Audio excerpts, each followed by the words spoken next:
Welcome to Trippy Commentaries and our preview of the 2014 Tampa Bay Buccaneers. We have a whole new team this year, new quarterback, new coach, hopefully a new attitude because the past few seasons have been pretty terrible, and I think we're pretty optimistic here at Trippy Commentaries. We're going to give you the best breakdown of the team that you can find, starting with their passing game, getting into their running game, which it looks like they're going to feature quite a bit, and then breaking down their their defense, which I think is going to surprise a lot of teams this year. I'm RJ, joined by Justin. Fire those cannons, Bucs fans. And K-Mac. Yo, what's going on, everybody? Let's go ahead and get into it, guys. Like I said, we'll start off with the passing game. Josh McCown had a pretty good year last year with the Chicago Bears. He had two big wide receivers, so he came to the Buccaneers with that same idea. They had Vincent Jackson. Perhaps if they get one more big wide receiver, one more big tight end, maybe they can do the same kind of thing. He got his wish. Kyle, what are you looking at here with this passing game for the 2014 season? Yeah, I have no doubt in my mind that McCown is going to be able to be very productive. My concerns with the offensive line, giving him enough time. So we'll get into that a little bit later, but Josh McCown, you got to like what you see from him last year. People kind of want to say, well, he had two big receivers, he just threw it up to him. Well, it's not about throwing it up to him. He's a guy who believes that every receiver's open if you put the ball in the right spot. That's what we need because we have Vincent Jackson and we have Mike Evans, and two big guys are going to go up and get the ball. I think it's a perfect fit for him, and I'm expecting to see really good things from McCown. And not only on top of that is it's going to help Mike Glennon, who already the Bucs have said is the future of the team. So. Yeah, that's what they're saying. Justin, do you think there's any way we can see Josh McCown duplicate what he did last year in Chicago for us? Man, that would be amazing. It would be great. It's just hard to see because you're not sure what Jeff Tedford is going to bring to the table for him. True. You had the coach, Mark Trestman of the Bears. He was calling the plays for him. Offensive coordinator, exactly. yeah. And he's a mastermind with the offense. So having a different play caller, a guy that is unproven in the NFL, so can he, call the game up to speed at which the NFL plays? So that's going to be a big concern for me.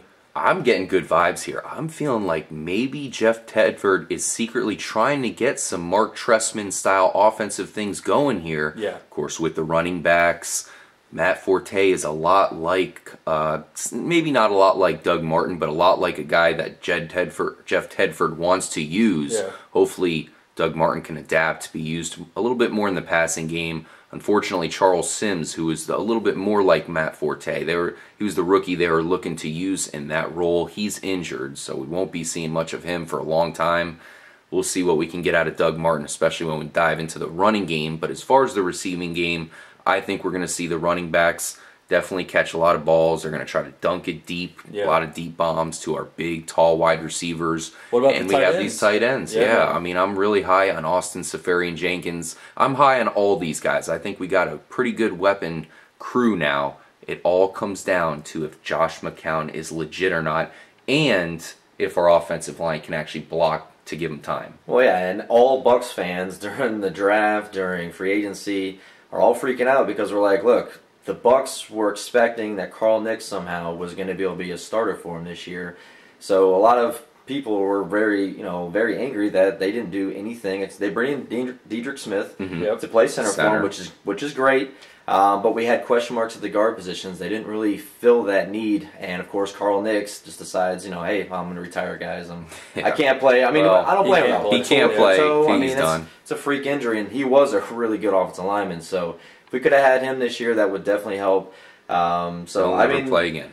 We'll see what can come out of O'Neal Cousins, Anthony Collins. You got DeMar Dotson returning, who's kind of got to be the veteran guy on this offensive line because he's the only guy who played on the offensive line last year. So Diedrich Smith, though, I like him a lot. He's very smart center. Maybe these guys can get it going. Maybe George Warhop can kind of pull something out of his ass to say, and bring these guys together. Give McCown time to throw the ball because if he's got time, man, these guys are his receiving core is pretty much you can't cover them. So if he's got time, he's going to find somebody and get it to him. Yep, one receiver I'm looking at was I think their 6th round pick, Robert Herron, receiver out of Wyoming, I believe. So he's a guy he doesn't have the size that Evans or Jackson does have, but he's going to be probably the guy that can run right up the gut and burn the D-backs. And we got another young guy in Tommy Streeter who does have that size, 6'5", ran a 4.3 in the 40. That already is looking great too. So yeah, I think they got a good mix of guys. If they want to go 4 wide, they can easily do it, and they're going to have some big weapons, some guys that are fast and able to catch the ball. Yeah. I mean, this has got to be starting looking like a high-powered offense. Something the Bucs really aren't too familiar with. Yeah, I mean, the bottom line though is it's going to pretty much count on what this guy right here, Mike Evans, does and Vincent Jackson does, the two titans here. And I think Mike Evans is in for a huge season now. Yeah. The main guy we kind of have to take a step back and pretty much give our prediction on is Josh McCown. Because like I said, if he's legit, then our offense is going to be very good here. If he plays like he did last year in Chicago, then we're in for some good offense. My prediction is that Mike Evans is going to blow up here, guys. He's going to arrive. This guy's going to be really good. And because of that, Josh McCown's going to be really good. I think he's going to be made look better by his good wide receivers, kind of reminiscent of the Minnesota years with Randy Moss. You had Randy Moss and Chris Carter at the top of their game. Yep. Guys like Randall Cunningham came in at the twilight of their career. Cunningham looked terrible in seasons before that. All of a sudden, he looked like a star. There was also Jeff George came in and looked like a stud all of a sudden. I mean, that's the only time in his career is because Chris Carter and Randy Moss are around. And all of a sudden, the Bucs have Vincent Jackson and Mike Evans, two very Randy Moss-like receivers in the way they go about themselves on the field. Yep. Because of that, I think it's going to bail out Josh McCown, and Josh McCown's going to surprise a lot of people. I think he's going to have a big year. I agree with you, everything you said there. Like I said, it's all going to come down to the offensive line for me. Can they give him time? Because I don't care who you are. You look at Tom Brady, quarterback doesn't have time to throw. They look like the worst quarterback in the league, no matter how good they are. So unfortunately for McCown, he's got these great weapons, but he doesn't have. And another thing with your quarterback, you're going through training camp preseason, you're constantly getting hit while they're trying to figure out the offensive line. You're going into the season like, oh shit, do I need to worry about the rush on me? They start taking their eyes off downfield. They start making bad late passes, and hopefully that doesn't happen to McCown. Hopefully, because I mean the Bears had a pretty good offensive line last year, so he got to benefit from that. But McCown is he can move, man. He can move for a guy at his age. Seems like it's kind of a very underrated skill set of his that people don't really talk about. I saw him last year running all over the place. So I hope he doesn't have to do that. But yeah, I mean, I want to see quick read plays. I want to see 3-step drops. I want to see him getting the ball out, quick slants, backdoor fade routes. We want to see all that stuff with these receivers, and I think Lovie Smith he's gonna want to have kind of a conserved offense because of this defense that we need to get into here.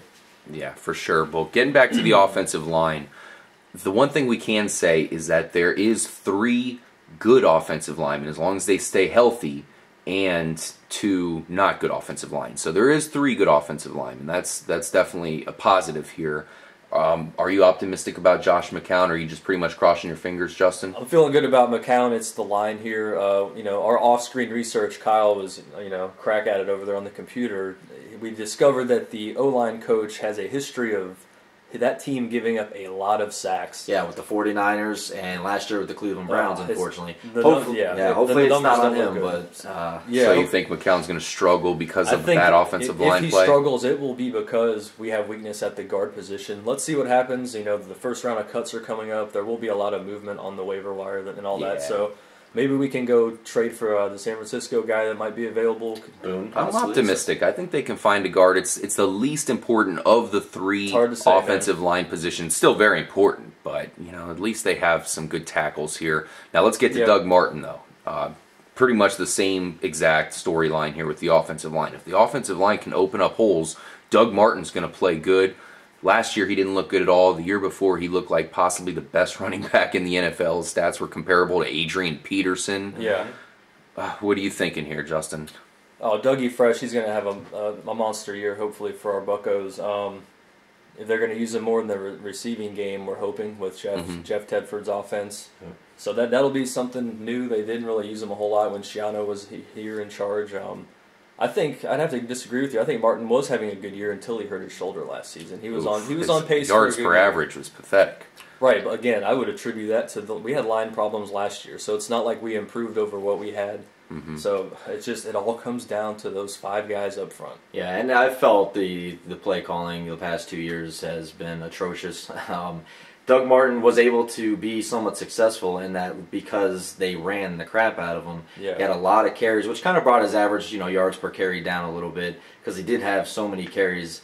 He was their bell cow running back. So no touchdowns. It was just, I think now they have 3 guys in there. They're going to be able to mix it out. They're going to be able to keep Martin fresh. As we saw in that season, his rookie season, he got a majority of his rushing yards later in the game. When the defenses are kind of beat down, that's when he'd have those 20-yard breakout runs, and that's what they want to save him for. Let him be able to control, because you know how Lovie Smith is. It's that kind of offense that, look, he's obviously not concerned with the offense. He's concerned with the defense, but he's going to definitely let Jeff Tedford know, look, we need to be somewhat conservative here because we need to control the game. The Tampa 2 defense is based around bending but not breaking, so you want your whole team to kind of have that aspect. Look, we might not put up the greatest stats, but we're going to control the clock. We're going to make the plays that we need to and hope that our defense is going to carry us through. What do you guys think about the depth at the running back position behind Dougie Martin? We got Bobby Rainey. I'm happy with Rainey. We saw James go down in the second preseason game. No word on his injury I think as long as he's okay here, I seem to be fine after the game. Maybe if it was a real week next week, maybe he'd not be in that game, but as far as the season's concerned, by the time we need him, I think he'll be okay. Hopefully he doesn't get injured every time he goes in there, which seems to be the case right now. And that would hurt us because James is more of like a Doug Martin. He's a better in between the tackles kind of runner. As with Rainey, you want to get him on the outside space. He's a great third down back, a good change of pace guy, and that's what they want to use him for. Hopefully James is okay because we're going to need somebody like that to run in between the tackles. Rainey's okay at it, but he's not the greatest. He's not really built for that. He's kind of like our Sproles, if you want to look at it that way. I think we're going to see a lot of Rainey this year because of the Charles Sims injury. Yeah, definitely. Also, Jeff Demps, another guy that is Sproles-like. If he makes the team, he's kind of on the bubble right now, Mr. Olympian. So let's hope, man, because he's a speedster. Yeah. All right, guys, let's move on to the defense here. I'm extremely optimistic. My goal for this season as a Bucs fan is to have them have a good defense. If they have a good defense, I'll be very happy, man. That's the bottom line. If they can get back to that great defensive style, then they're going to win games. One comes after the next. Even the teams with great defenses, even when they have terrible offenses, they still manage to do better than 8-8 and a lot of times make the playoffs. And let's hope that we don't have to worry about that. Let's hope that we can have a solid offense because that's kind of the history of the Bucs the past 15, 20 years almost. Great defense and lack of offense. What are you looking at here for the D this year? I have to think one guy we're all very high on, Levante David, combined with Lovie Smith, is a dream matchup. Possibly could be Derek Brooks in the future. And combined with Hardy Nickerson, their new offensive linebacker coach. One thing I heard about Nickerson is already working with David. Levante David said that he changed his stance a little bit. He's a little lower to the ground. He said he's feeling that he can read the offense better. He's able to get up in the hole quicker. And that's kind of what his position here is going to be utilized as. He's kind of the cutback guy. They want to design everything to make the running back cut back, and that's where Levante David's at. Just like Derek Brooks was right in there, get in there, stuff the play, make some plays out in the passing game. But guy I'm more concerned about right now with the Bucs defense is the middle linebacker, Mason Foster. He is already been deemed as pretty much the defensive captain. He's calling all the plays. How well is he going to play at that middle linebacker position, and how well is he going to control this defense, which, there's some new guys in this defense. I'm optimistic about the linebackers. I mean, Levante David's going to be one of the best in the league. It seems like we're hearing somewhat good things out of the Mason Foster camp. I feel like at first it was super positive, then it tailed off. Now we're going to see actual, regular season to see if he can hold off. It's one of those things we'll know right away how Foster looks. He's a middle linebacker. He's right there on our screens. And the other linebacker's spot, it's interchangeable, now, as far as the run defense, because the one thing we can say is, for as bad as our defense has been, it's been pretty good as far as a run defense the last couple years. You add that with Lovie Smith's style, hopefully that's something we can hang our hat on. Gerald McCoy has played great so far in preseason. He looks like a Defensive Player of the Year candidate. And combined with the linebacker play, I think it's really going to be that Mason Foster combined with the two defensive ends. If those guys come through, you're going to have a great front seven. What do you think? Don't forget about another guy that we picked up from the Super Bowl champ Seahawks, Clinton McDonald. He's been playing great. He's been playing great, and I think him and McCoy are just going to stuff the gaps, and they're going to handle their business against the run. And the addition of Michael Johnson now, bringing in a big defensive end who can definitely thrive in this defense. It's somebody maybe like a Simeon Rice type, maybe not as quick, but a little bigger. Let's hope coming off that outside. I think he will. I think this system fits him. What I saw in the preseason game from yesterday, obviously had that fumble recovery. Yeah, I saw this whole defensive line wreaking havoc on Tannehill. He had to rush a lot of throws. But I think this defensive line is something that is going to be very crucial for us on this defense if they can get that pressure, because you got Drew Brees. If he's not getting pressure on him, he's going to pick that defense apart. I mean, no matter how you could have the best defensive backfield, it could be the Seahawks defensive backfield. You're going to get picked apart if you don't get that pass rush. And I think the Bucs did a great job answering those questions, bringing in the right guys, and I'm stoked to see his defense, man. We all think that they can be a top 10, maybe even a little better this year. Yeah, it just feels like that the past few seasons the defense has lacked quarterback pressures and sacks. Yep. There's been really no production from the ends. Michael Johnson's a big signing. He only had 3.5 sacks or some really low number last year with the Bengals. So it's going to be easy for him to top that. From what I'm hearing in training camp, he hasn't been showing up much. It's not due to injury. It's just maybe conditioning, lack of performance. But, we still have 2 weeks to go until the regular season starts, so hopes are high for him at the defensive end position. What I look at from Michael Johnson is like you, don't see a ton of sacks coming. Hopefully he does top the 3.5 mark, but I think he is very good in the run game, and that's something that's certainly going to help us out quite a bit. Yep. Hopefully someone like Adrian Claiborne can pick up some sacks. Also, the forgotten man, Daquan Bowers. Where's he been? He's really done nothing since he's been a Buccaneer. So this is his final shot. They've actually moved him inside to the D tackle spot now, so they're feeling that's probably the best spot because he's a big guy. With a Keem Spence. Keem Spence. Yep. Now let's talk about the defensive backs here, because that's a real interesting spot. You're going to have Altron Werner, perfect fit for the defense as long as he gets healthy for the start of the season, which I'm expecting him to. I know he's got, I think it's a hamstring issue right now. Those linger though, man. Those tend to linger. It's not good news. Maybe it's good that they're resting him during the preseason because by his performance last season, he was one of the best corners in the league. Oh yeah. Yeah. So hopefully he can get healthy and kind of give us that ace cornerback we need.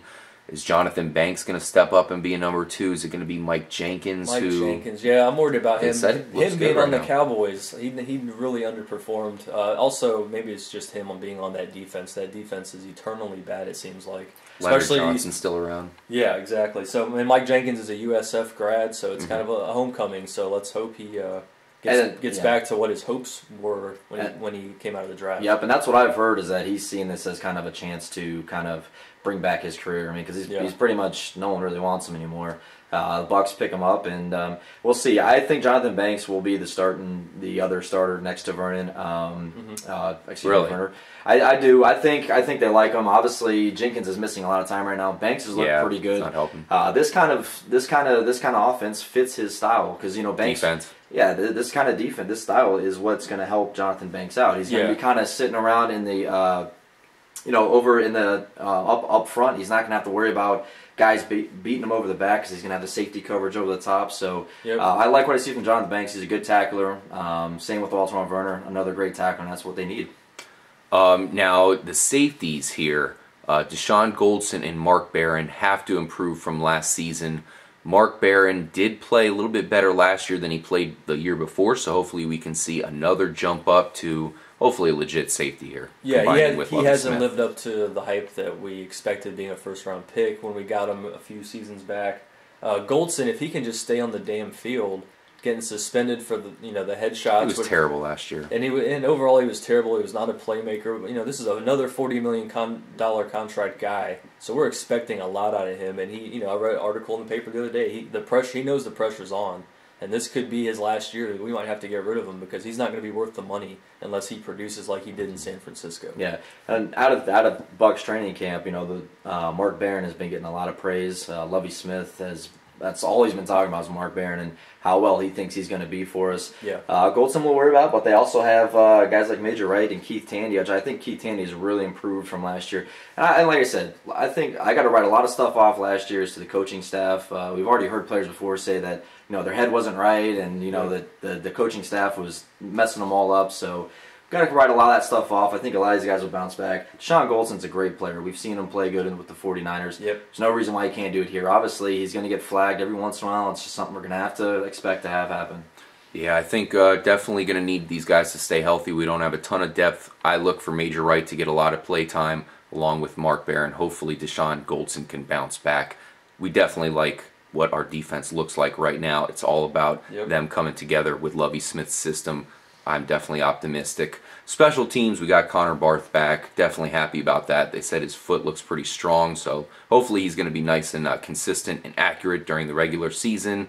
Same punter. Michael Keenan. I think the best punter in the league, honestly. I'd have to disagree. He's one of the highest paid punters in the league, and his numbers are average to below average. I think he's great with kicking the ball and getting it within the 10-yard line, getting the opposing team to start on inside of their 10-yard line, which is very helpful for us. We really can't talk about the return game too much because we don't know exactly who it's going to be. We know that Lovie Smith is he's a big-time proponent of the return game. He likes to have somebody who can get some good yardage there. Of course, he was the guy who was using Devin Hester all those years. So look for them to make use out of that position. We just really don't know who it's going to be. I was thinking Bobby Rainey. Bobby Rainey, but they might need him as more of a backup now that Charles Sims is gone. Patton's looking pretty good as a returner. Hopefully Patton can stay on the team because he looked pretty good. He's another bubble guy. We're not going to really give a prediction, guys, as far as what we think the Buccaneers will do in the season. As you can imagine, we're extremely optimistic. We really think they have a chance for the playoffs, but we're not going to come here and say that they will because, that's just us hoping for the best. Last year they won 4 games. The year before, not that many. The year before, not that many. We haven't won a lot of games in a long time. No. Hopefully this is our year. 4 losing seasons out of the last 5. It's been painful, man. So we're hoping for an improvement on last year. I think we will. I think Mike Evans is going to blow up, and I think we're going to have one of the best defenses in the NFL. You heard it here first at Trippy Commentaries. Make sure to join us all season long. We're going to recap every single game of the season, including a playoff game if they make it. Thank you guys again. Drop your comment. Let us know what you think about the Bucs. Stay tuned. More importantly, stay trippy, guys.